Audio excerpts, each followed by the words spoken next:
Hello everyone, Tally and Farrell here from Board of It, and today we're going to be reviewing one of the most beautiful games we've ever played, Parks. Parks is for between 1 and 5 players and provides exceedingly simple yet wonderfully engaging gameplay. This game really is a delight. And as a brief description, you'll take on the role of hikers hiking down a trail, and as you hike down that trail you'll be collecting resources which you'll then trade in to visit parks. At its core, it is a wonderful little worker placement / resource management game, which we are very excited to talk about. And we're not the only ones on the review team who are excited about Parks. Who wants to go to the park? Going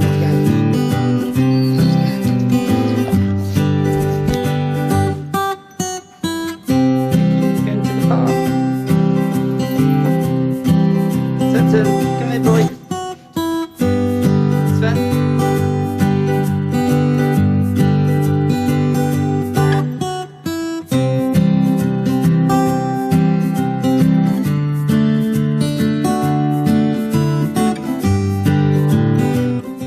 You'll begin with 2 hikers, and you'll also randomize the trail tiles to form a trail.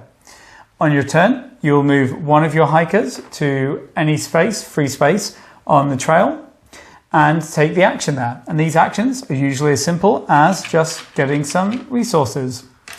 When you get to the end of the trail, you have a few different options. You could reserve a park, which is to take one of these parks here from the board and put it in your play area, horizontal. You could visit a park, and this is paying the resources printed on the park cards to visit it. And you could visit a park that you have reserved in your play area, and you pay the resources and turn it upright, or you could just directly visit a park here. You could also buy gear, which are little upgrades that will give you an edge in future rounds or turns. They might reduce the cost of visiting a park or provide more or alternative resources on certain trail tiles. The round ends when all hikers are at the end of the trail and a new round will begin, which includes all of the hikers moving back to the beginning of a trail. Then a new trail tile is added and it's shuffled into the previous trail tiles to create a new, longer trail. As you hike the trail, there are also other things to look out for, such as photo opportunities and your own personal goals. Photo opportunities will be trail sites along the trail where you can trade resources for photos, and each photo is worth 1 VP at the end of the game. Your own personal goals will be given to you at the start, and these will be things in the nature of have 6 parks with suns on them, or have 16 suns among all of your parks that you've visited. And these score at the end of the game and will be worth 2 or 3 VP, depending how well you did. Parks will last for 4 seasons or rounds, and then you'll score up for visited parks, photos and personal goals, as well as the first player token, which is worth 1 VP to whomever holds it. So let's start the discussion by talking about the theme, components and art. They are all incredible. This is one of, if not the #1 game we enjoy looking at as we play. The game is made in collaboration with the 59 Parks print series, so each card contains professional artwork and they are all stunning. In the same way that you want to collect Pokemon because they're cute and lovable, you want to have these park cards in your play area just to appreciate their beauty. All the other cards are also lovely and a joy to have laid out. Moving on to the components, they're all custom made for the game and unique. And they all, they have this fresh wooden rustic feel, and it really helps the immersion of the game. And the animal tokens, which count as wild tokens, they are all unique as well, in that each one is a different animal. So, you can really see the care put into this game. I mean, just look at this first player token. It's metal and a park ranger's badge. They really went hard on this game. And moving on from that to the custom game trays inserts, these are amazing. It's one of the first games we've had with something like this, and we really don't want to go back now. For a few reasons, really. First of all, it's perfect for storing the resources when you're playing. You can put them in different areas, people can grab them from anywhere. Everything looks so nice and neat when it's all packed away. It really speeds up the setup and the put away time.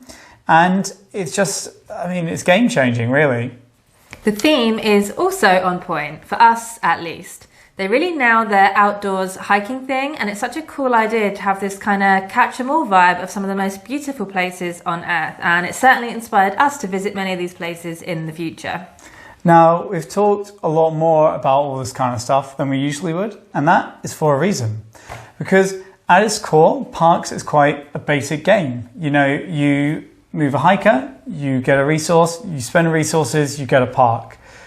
But it's, the care that's been put into this game and the attention to detail, the amazing artwork and the high quality of resources that really elevate it. Yes, at its core, it's fun and engaging, but the high standard of the artwork and of the components are what's going to make you get this game off your shelf time and time again. And in fact, even the box is going to draw your attention when you're looking through your collection. Also, calling Parks basic is a bit unfair, as it does do enough to become strategically challenging.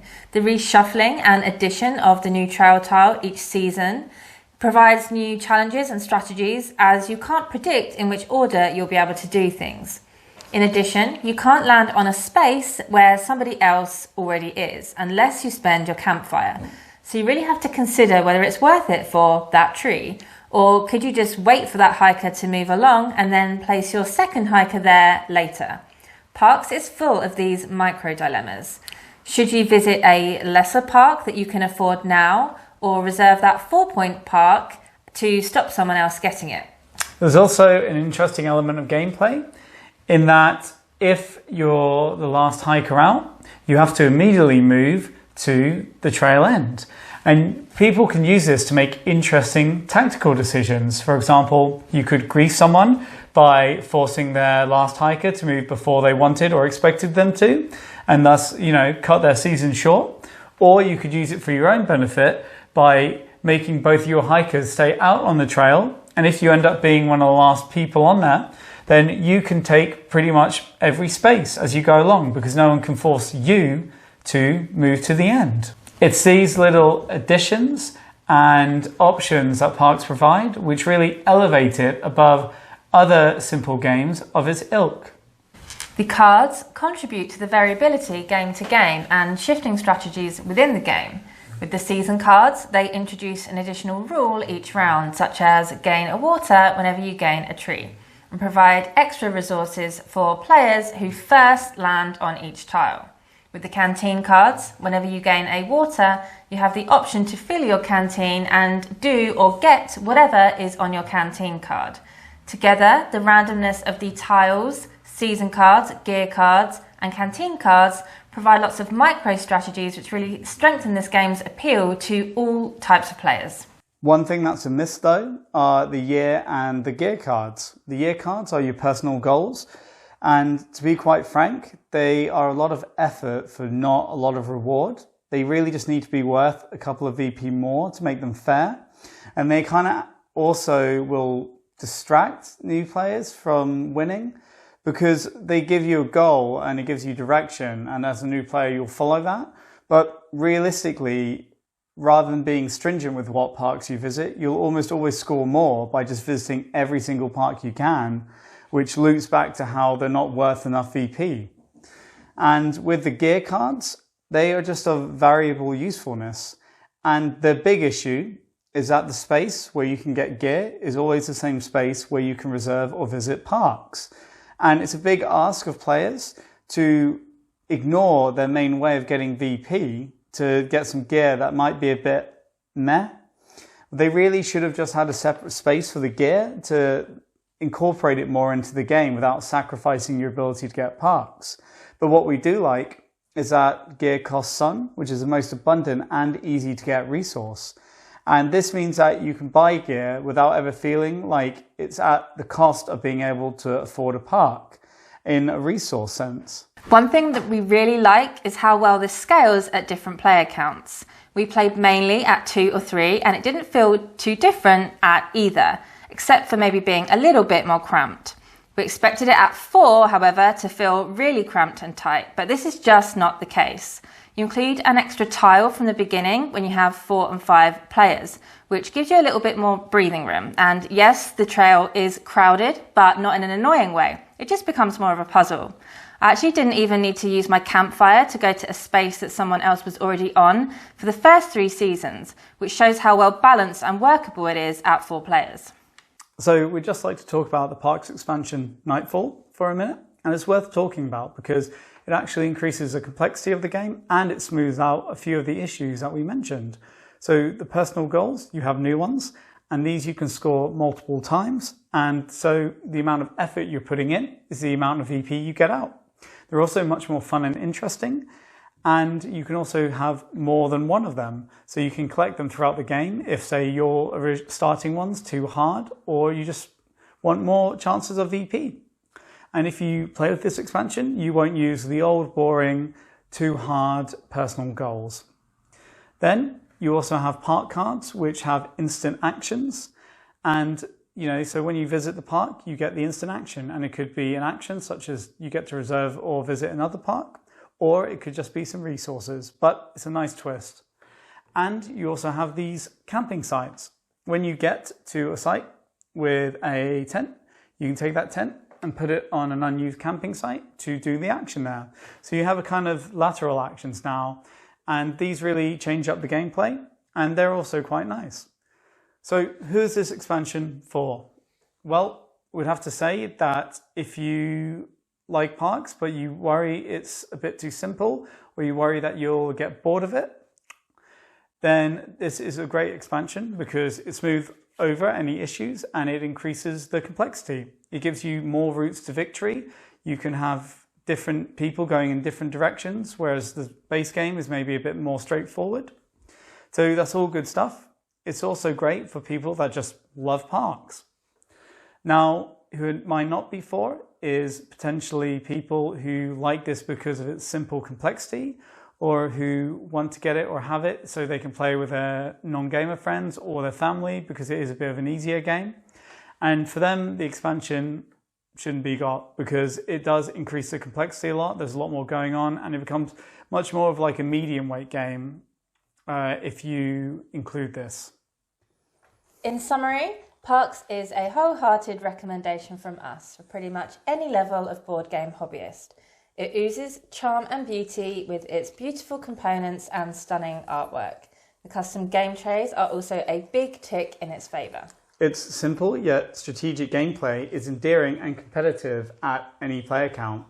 But if you want more complexity, we recommend getting it with the Nightfall expansion, which also solves some of the issues we had with the base game, such as replacing the boring and unbalanced personal goal cards. It also provides more routes to victory, so different players can try different strategies compared to the base game, and we're going to be including it from now on. So, how do you guys feel about going to a real park now?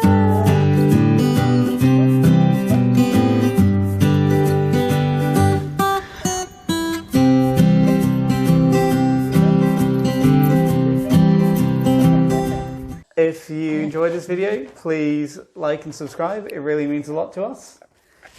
And thanks for watching. Bye-bye. Bye.